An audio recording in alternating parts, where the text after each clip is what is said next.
बिस्मिल्लाहिर्रहमानिर्रहीम। अस्सलाम वालेकुम नाज़रीन, आप यूट्यूब चैनल देख रहे हैं। मैं इमरान खान हूँ। पाकिस्तान तहरीक इंसाफ के एहतजाज के बाद एक दिन गुजर गया और इमरान खान साहब का जेल में केस लगा हुआ था। जेल में जो केस था वहाँ पे क्या सूरत हाल पैदा हुई, इमरान खान साहब ने क्या कहा, ये चीज़ें मैं आपके सामने रखता हूँ। लेकिन पहले ज़रा इसको आप देख लें कि अडियाला जेल में जो तोशाखाना 2 केस है उसकी समाअत हुई और इमरान खान साहब के ऊपर फौरी तौर पर कोशिश की जा रही है कि इस एक और केस में उन्हें सज़ा दी जा सके। इमरान खान के वकला और अहले खाना को समाअत तक रसाई देने की दरख्वास्त की गई कि जनाब वकील थे आन दो। बल्कि इमरान खान साहब के वकील ने यह कहा कि जज साहब सलमान अकरम राजा साहब इमरान खान साहब के फोकल पर्सन हैं इन कानूनी मामलात में और मल्टीपल केसेस चल रहे हैं, उन्हें अंदर आने दिया जाए और दीगर वकला को आने दिया जाए। तो एक तो इमरान खान साहब के वकला और अहले खाना को समाअत तक रसाई देने की दरख्वास्त दी गई, जिस पर जज शाहरुख अर्जुमन ने जेल के बाहर मौजूद उस्मा खान को कमरा अदालत में बुलाया। इमरान खान के वकला सफाई सलमान सफदर और कौसीन मुफ्ती अदालत में पेश हुए। वकील कौसीन मुफ्ती ने नैब के गवाह पर जरा करने के लिए अदालत से मजीद वक्त मांगा, जिसकी स्पेशल प्रोसिक्यूटर उमर मजीद ने मुखालफत की और कहा कि जानबूझकर ट्रायल को तूल देने की कोशिश की जा रही है। इमरान खान की बहन कमरा अदालत में आ चुकी हैं, अब भी गवाह पर जरा नहीं की जा रही। जिन 2 गवाहों को बयान रिकॉर्ड करने के लिए तलब किया गया था वो भी मौजूद है। वकला सफाई वक्त पर कमरा अदालत में भी नहीं आते, इन्हें पाबंद किया जाए। दूसरी जानिब सलमान सफदर ने कहा कि अगर ऐसा ट्रायल करना है तो वो स्टेट कौंसल मुकर्रर करके फैसला दे दें, ना वकला आ सकते हैं ना अहले खाना और ना ही मीडिया। जज शाहरुख अर्जुमन ने जवाबन हौसला दिया है। इमरान खान और बुशरा बीबी भी कमरा अदालत में मौजूद थे। अब ये जिस तरह ट्रायल हो रहा है सारी दुनिया को पता है और पीटीआई को ये लगता है कि उनके साथ इस ट्रायल में भी माजी की तरह ज्यादती होगी। जैसे साइफर वाला मुकदमा बनाया गया, जैसे इद्दत वाला केस चलाया गया, जैसे तोशाखाना का एक और पहले केस चलाया गया। ये वो सारे मुकदमात हैं जो अलकादर वाला भी, ये सारे मुकदमात ऐसे हैं जहां इमरान खान साहब को और उनकी पार्टी को बड़े शदीद तहफ़्फ़ुज़ात रहे हैं। 9 मई के मुकदमात तो वो तो ना 3 में ना 13 में, जिस किस्म के वो मुकदमात हैं उन्हें अगर आप सुने और उन्हें आप पढ़ें तो इंसान के रोंगटे खड़े हो जाते हैं कि इतनी बड़ी मिस्टेक्स जिस मुल्क के अंदर इदारे कर रहे हो मुकदमात में, उन इदारों को क्या रहने का इख्तियार भी है? अजीबोगरीब किस्म की बोंगियां मारी हुई है वहां पे। और अभी तो इतना आगे निकल गई पुलिस, इतनी एडवांस हो गई पंजाब पुलिस के पंजाब में एडवांस में एफआईआर भी हो जाती। वो गुज्जरपुरा की एक एफआईआर गर्दिश कर रही है, वो 4 तारीख को हो गई थी कि 5 तारीख को ये होने वाला है जनाब, पहले से हमने एफआईआर दे दी है। बहरहाल इमरान खान साहब ने हमें कुछ बातें की। एक तो उन्होंने खुशी का इजहार किया इमरान खान साहब ने कि इतनी फस्तायत और जुल्म के बावजूद, जबर के बावजूद लोग निकले और लोग अपनी मदद आपके तहत निकले। ये भी इमरान खान साहब ने कहा। इतना जुल्म किसी मार्शल लॉ में भी नहीं हुआ जितना जुल्म अब हो रहा है, ये भी इमरान खान साहब ने कहा। दूसरा, इमरान खान साहब ने नई हिकमत अमली मुतारफ करवाई है, जिसे पाकिस्तान तहरीक इंसाफ के लोग, स्पेशली वो न्याजी साहब जो अहमद न्याजी साहब, वो भी ये कह रहे थे कि इमरान खान का हुक्म आया है कि अब स्मार्ट एहतजाज करना है। ये स्मार्ट एहतजाज क्या होता है? इमरान खान साहब ने सन 2020 में जब कोरोना वायरस आया तो उस वक्त इमरान खान साहब ने कहा था कि स्मार्ट लॉकडाउन हम करेंगे, इससे नुकसान कम से कम होगा और हम अपना टारगेट भी अचीव करेंगे, अपने लोगों की जान भी बचाएंगे। यानी हम नुकसान से भी बचेंगे और हम कोरोना वायरस से भी बचेंगे। ये इमरान खान साहब ने जब स्मार्ट लॉकडाउन का कहा तो इसके ऊपर अपोजिशन ने बड़ा मजाक उड़ाया। एस्टेब्लिशमेंट ने सहाफ़ियों को बुला बुला कर कहा कि हमारा वज़ीर आज़म शायद अजीब अजीब हरकतें कर रहा है, आप जनाब इमरान खान को समझाएं। एस्टेब्लिशमेंट कहती थी सहाफ़ियों को कि इमरान खान को जाकर कायल करो कि वो पूरे मुल्क के अंदर लॉकडाउन लगा दे। सहाफ़ी जाकर इमरान खान साहब से कहते थे कि जनाब आप पूरे मुल्क में लॉकडाउन लगा दे। एस्टेब्लिशमेंट सियासतदानों से भी कहती थी, अपोजिशन से भी प्रेशर डालती थी, मीडिया को भी कहती थी, ताकि इमरान खान साहब पूरा लॉकडाउन लगाएं और इमरान खान साहब का पूरा बंदोबस्त हो जाए पाकिस्तान की सियासत में। क्योंकि 2019 में नवाज शरीफ साहब मुकम्मल डील कर चुके थे जनरल बाजवा से, तो अब उन्हें जल्दी थी कि कोरोना के बहाने ही इमरान खान साहब को निकाल दें। लेकिन इमरान खान साहब ने बात इनकी नहीं सुनी और एक स्मार्ट लॉकडाउन की तरफ गए, जिसका शुरू में मजाक उड़ाया गया, लेकिन फिर पूरी दुनिया ने तारीफ की और उन्होंने कहा कि पाकिस्तान एक ऐसा मुल्क है जो दुनिया के टॉप 3 मुल्कों में है जिन्होंने कोरोना वायरस का मुकाबला किया। अब आजकल कुछ सहाफ़ी और कुछ दीगर लोग जो है इमरान खान साहब के उस दौर में जब कोरोना वायरस आया हुआ था, एक अखबार की कटिंग निकाल कर लगाते हैं जिसपे इमरान खान साहब ने कहा था कि जो लोग जलसे जुलूसों के लिए कुर्सियां वगैरह देंगे उनकी चीजें, उनका सामान जब्त किया जाएगा। और वो सहाफ़ी कोई लिखता है जी हम दायरों में घूम रहे हैं, कोई कह रहा है जी इमरान खान के दौर में भी ऐसा था, कोई कह रहा है जी याद माजी अजाब है यार। अब तो मैं सिर्फ याद दिलाऊं, वो कोरोना वायरस का दौर था। इमरान खान ने तो किसी भी जलसे की परमिशन देने से इनकार नहीं किया, बल्कि वो तो इन चीज़ों को बॉदर ही नहीं करते थे। कोई जलसा करना चाह रहा है, जुलूस करना चाह रहा है, जितने PMLN ने इमरान खान साहब के दौरे हुकूमत में जलसे किए, उनकी तो कोई माजी में मिसाल ही नहीं मिलती। जितने फजलुर रहमान साहब ने किए, पीपल्स पार्टी ने किए, इमरान खान साहब ने फ्री हैंड दिया हुआ था कि आपने जितने जलसे करने आप करें, लॉन्ग मार्चेस लेकर आने आप लेकर आए। ये जलसे भी करते थे, लॉन्ग मार्च भी लेकर आते थे। तो इमरान खान ने तो जमहूरी होने का सबूत दिया था।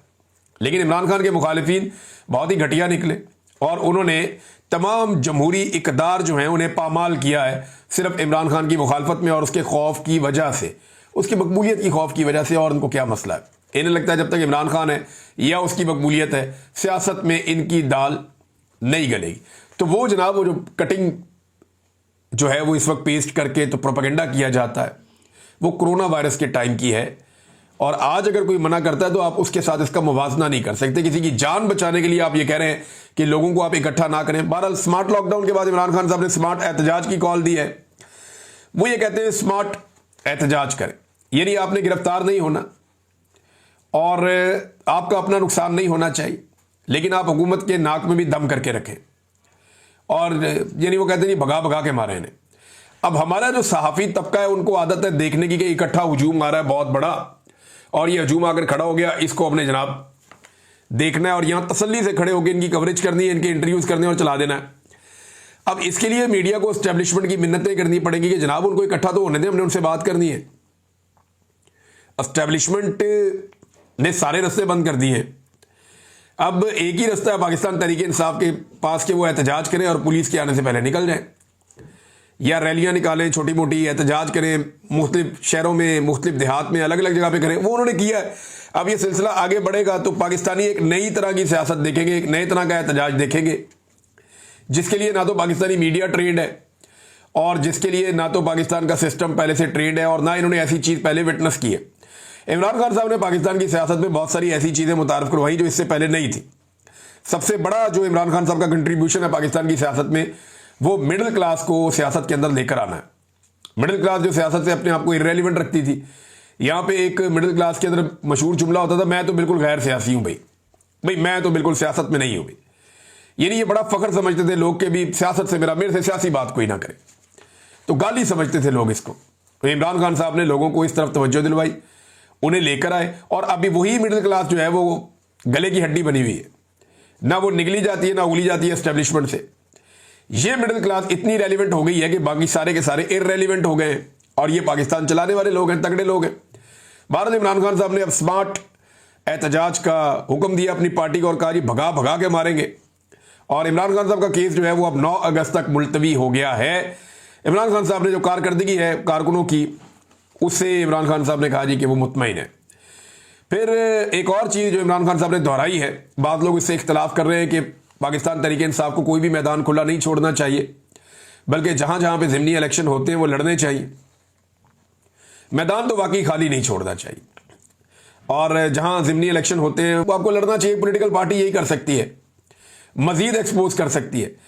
लेकिन देखें अब ये करेंगे क्या, ये PTI के साथ इलेक्शन लड़ेंगे और धांधली करके इलेक्शन जीतेंगे और इलेक्शन जीतने के बाद अनाउंस करेंगे कि देखें जनाब इमरान खान की मकबूलियत खत्म हो गई है, मरियम नवाज ने पता नहीं कितनी खिदमत कर दी है और पता नहीं कितने लोगों के पाँव दबा दिए हैं, उसके बाद देखें अब आप ये हुकूमत बन गई और ये जनाब हमारी सीटें आ गई, अब तो अगली दफ़ा हमारी हुकूमत बनेगी। वो एक परसेप्शन बिल्डिंग करना चाह रहे हैं इमरान खान साहब, शायद उसको अवॉइड करना चाह रहे हैं कि होना तो वही है जो एस्टेब्लिशमेंट ने फैसला कर लेना, लिहाजा इसको रोका जाए। अब ये सिलसिला चलेगा कब तक? देखिए ये जो एहतजाज हो रहे हैं इनका सिलसिला चलेगा जब तक मौजूदा फौजी की आदत है। और ये मैं नहीं कह रहा, ये बहुत सारे जो टाउट्स हैं वो भी ये कहते हैं, जो फौज की तरफ से आगे खबरें देते हैं ज़राए से, वो भी ये कहते हैं कि जब तक आसिम मुनीर है तब तक आप ये सोचें भी ना कि पाकिस्तान में पाकिस्तान तहरीक इंसाफ या इमरान खान साहब के लिए कोई रास्ता निकलने वाला है। मौजूदा आर्मी चीफ अगर 2025 में नवंबर में रिटायर हो जाते हैं और एक नया आर्मी चीफ आता है तो हो सकता है कि आने वाला आर्मी चीफ जो है वो अपनी पॉलिसी को तब्दील करे और पाकिस्तान तहरीक इंसाफ के खिलाफ जो कुछ हो रहा है उस जालिमाना सिलसिले को रोके, तो चीज़ें नॉर्मल भी हो सकती हैं। लेकिन हो सकता है कि जो आए वो इस पॉलिसी को कंटिन्यू करे। अच्छा, ये भी हो सकता है कि आसिम मुनीर साहब जाएं ही ना और वही कंटिन्यू कर दें। तो अगर आसिम मुनीर साहब कंटिन्यू करते हैं तो फिर ये तो सबको पता है कि जो उनकी पॉलिसी है वो तो तब्दील होनी नहीं है। ये पॉलिसी खौफ पे मबनी है, क्योंकि एस्टेब्लिशमेंट को ये लगता है कि इमरान खान उनके रास्ते की सबसे बड़ी दीवार है और अगर उनके लिए कोई मुसीबत खड़ी कर सकता है तो वो इमरान खान है। लेकिन इस सब में जो बड़ा चैलेंज है वो ये है, जो पिछले तकरीबन 3 साल से चल रहा है, 3.5 साल से, वो ये है कि मुल्क चलाना एक बहुत बड़ा मसला बन गया है। यानी मईशत ये खड़ी नहीं कर पा रहे। मईशत की हालत आपके सामने, ज़र मुबादला के ज़खायर आपके सामने, सारा लोगों का पैसा दूसरे मुल्कों का हमने लाकर जमा किया हुआ है अपने ख़जाने में। पाकिस्तान का अपना उसके अंदर कोई कंट्रीब्यूशन नहीं है। अगर ये मुल्क अपना पैसा वापस ले, जिस पे आप बहुत भारी कर्जा उसके ऊपर सूद देते हैं, अगर वो पैसा वापस लें तो आप तनख्वाहें भी अदा नहीं कर सकते।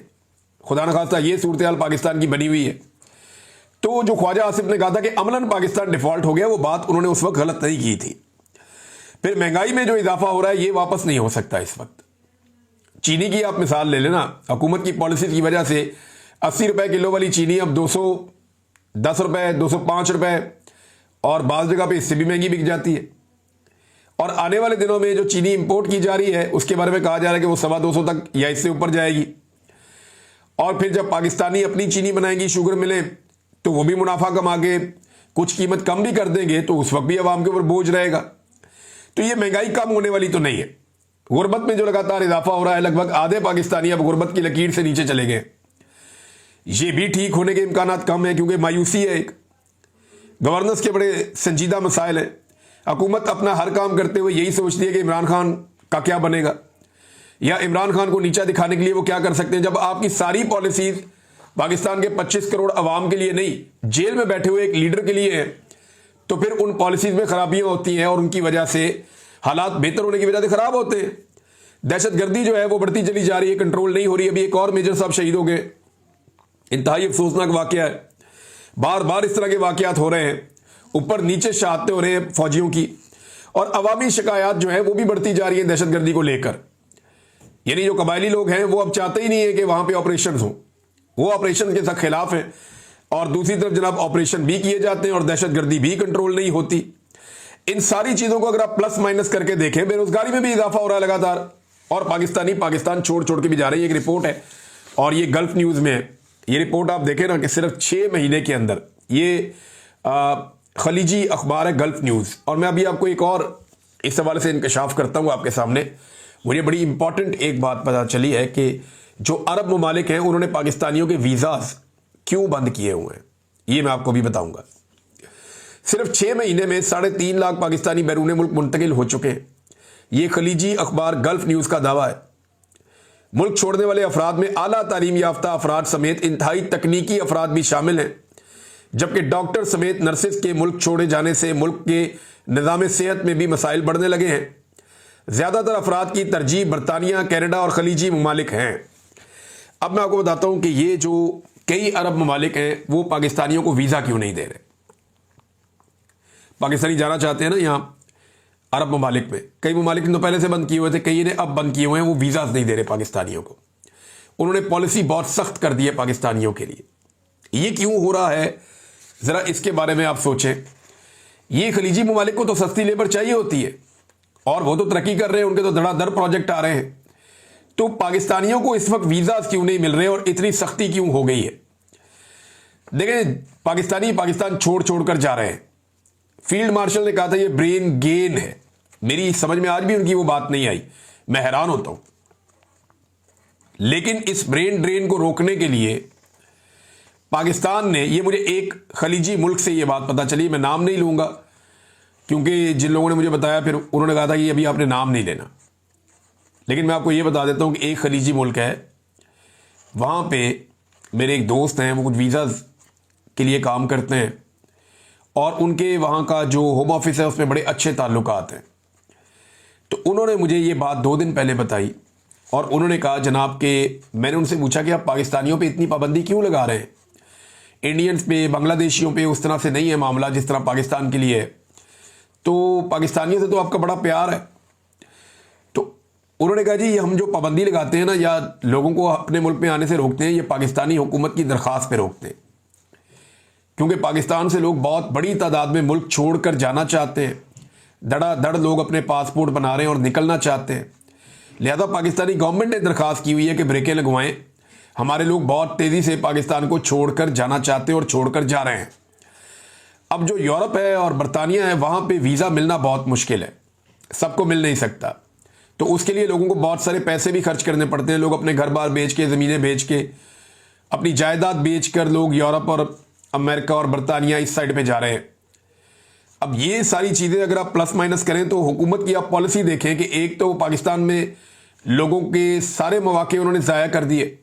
पाकिस्तान में आप काम कर नहीं सकते, सरमायाकारी कर नहीं सकते, हालात इन्होंने मुश्किल कर दिए जीने के। लॉ एंड ऑर्डर ही कोई नहीं, आपका पैसा महफूज नहीं अगर आप वहाँ पे लगाएंगे तो। सिर्फ माफिया वहाँ पे कामयाब हो सकता है। और दूसरा, जब आप पाकिस्तान से बाहर जाना चाहते हैं तो सरकार आपके लिए रास्ता रोकती है। तो ये चीज़ें इस वक्त हो रही हैं। नाज़रीन, हमारे एक दोस्त हैं सहाफ़ी सरदार हमजा मान, उनके घर के मनाज़िर में देख रहा था कि उनके घर को तोड़ दिया जनाब पुलिस ने घर में घुसकर। और बड़ी अफसोसनाक बात है, यानी इस मुल्क में ऐसा लगता है कि सहाफ़त करना ही अब एक जुर्म बन गया है। अगर हुक्मरानों को आपकी बात पसंद नहीं है तो वो आपका घर भी तोड़ सकते हैं, मुकदमा भी दर्ज कर। अगर आपको लगता है कि उनकी सहाफ़त में कोई प्रॉब्लम है, कोई ऐसी बात उन्होंने की है जो गलत है या किसी कानून के ज़ुमरे में आती है, आप FIR कर सकते हैं, आप बुलाकर पूछ सकते हैं। आप घर पे धावा बोलकर आप घर को तो नहीं तोड़ सकते ना। अब ये तस्वीर शेयर की हुई है राय साकिब साहब ने, मुझे बड़ी तकलीफ हो रही थी। इससे पहले यानी कभी ऐसा नहीं होता था, सहाफ़ियों पे ज़्यादा से ज़्यादा कोई इंक्वायरी लग जाती थी, कोई शोकाज आ जाता था इदारे की जानिब से, या कोई चले मैक्सिमम FIR हो जाती थी। अब तो कत्ल कर देते हैं, गायब कर देते हैं, घर बार तोड़ देते हैं, घर वालों को उठा लेते हैं, उन पर तशद्दुद करते हैं। यानी इतनी फस्तायत तो हमने कभी डिक्टेटरशिप के दौर में भी नहीं देखी थी, जो अब हम देख रहे हैं पाकिस्तान में, बदकिस्मती से। नाज़रीन, एक डेवलपमेंट और हुई आज के दिन में, वो पाकिस्तान तहरीक इंसाफ के अरकान पार्लियामेंट ने सुप्रीम कोर्ट तक एक एहतजाजी मार्च किया। इनके हाथों में जो है वो इन्होंने प्ले कार्ड्स उठाए हुए थे और उस पर इमरान खान के हक में नारे लगा रहे थे, और साथ जो ज़्यादती और जुल्म हो रहा है पाकिस्तान में उसके खिलाफ आवाज़ उठा रहे थे। तो पाकिस्तान तहरीक इंसाफ को इस किस्म की एक्टिविटीज़ रेगुलर बेसिस पे करनी पड़ेगी, और रोज़ाना वो करेंगे तो एक इम्पैक्ट क्रिएट होगा, वरना एक एक करके सारे MNAs तो वैसे ही ख़त्म हो जाएंगे। ये 9 मई के केसेस में, 26 नवंबर के केसेस में एक एक करके सबको सजा देंगे, इलेक्शन कमीशन नायल करेगा और सब पे आके PMLN के लोग बैठ जाएंगे। बज़ाहिर जो दिखाई दे रहा है वो ऐसे ही है। मुस्तफ़ा नवाज खोखर साहब, जिनका पाकिस्तान तहरीक इंसाफ से कोई ताल्लुक नहीं है, लेकिन उन्होंने भी एक चीज़ का एतराफ़ किया, उन्होंने स्टेटमेंट दिया, इसमें कोई शक नहीं कि इमरान खान इस मुल्क का पॉपुलर तरीन लीडर है। अगर कल इलेक्शन हो जाएं तो 8 फरवरी से ज़्यादा वोट उन्हें मिलेंगे, और हो सकता है कि इस दफ़ा उन्हें 3/4 अक्सरियत भी मिल जाए, 2/3 तो दूर की बात है, यानी हर 4 में से 3 लोग उन्हें वोट डाल दें। इतना ताकतवर इमरान खान साहब हो चुका है। और ये वो लोग कह रहे हैं जो इमरान खान की पार्टी में नहीं है, यानी अगर आप कह सकते हैं कोई न्यूट्रल बात करता है तो उनमें एक आदमी मुस्तफ़ा नवाज खोखर भी है। मुस्तफ़ा नवाज खोखर का ये कहना, ये बड़ी इंपॉर्टेंट बात है, वो ग्राउंड पे देख रहे हैं पब्लिक क्या कह रही है और मामलात किस तरफ को चल रहे हैं। मियाँ आबाद फ़ारूक ने एक क्लेम किया उनके सोशल मीडिया पे, क्योंकि उनके भाई मियाँ शहजाद फ़ारूक को गिरफ्तार किया गया था। अब उन्होंने ये इतला दी है कि कल रात 5 अगस्त को थाना लोअर माल से SP सिटी ने मियाँ शहजाद फ़ारूक को मिलिट्री इंटेलिजेंस के हवाले कर दिया है। थाने के अंदर दीगर साथियों ने भी इस बात की तस्दीक कर दी है। अब ये आप देखें जनाब, ये चल रहा है एजेंसियों की सियासत में मुदाखलत, और उसके ऊपर खुली खुली लोग बात कर रहे हैं। एजेंसियों की मुदाखलत तो ऐसे है कि आपने देखा पीछे सेनेट का इलेक्शन हुआ और उसके बाद मिर्ज़ा अफरीदी साहब जो हैं वो सेनेटर बन गए। अब मिर्ज़ा अफरीदी साहब भी कल के एहतजाज में आए हुए थे। जो गंडापुर साहब के साथ हुआ वो तो मैंने आपको बताया पिछले वीलॉग में, लेकिन मिर्ज़ा अफरीदी साहब के चंद मनाजिर मैंने देखे और फिर मुझे पाकिस्तानी कौम पे तरस भी आया और इन सरमायादारों पे मुझे दोबारा से गुस्सा भी आया। यानी जिस तरीके से ये आदमी लोगों के मुंह पे बिस्किट मार रहा था ना ऊपर से, यानी अगर आप लोगों को बिस्किट देना चाहते हैं, नीचे भूखे लोग हैं, वो सुबह से रैली में चल रहे हैं, तो आप वो जो ट्रे है बिस्किट वाली वो नीचे भिजवा दें, लोग ले लेंगे और खा लेंगे।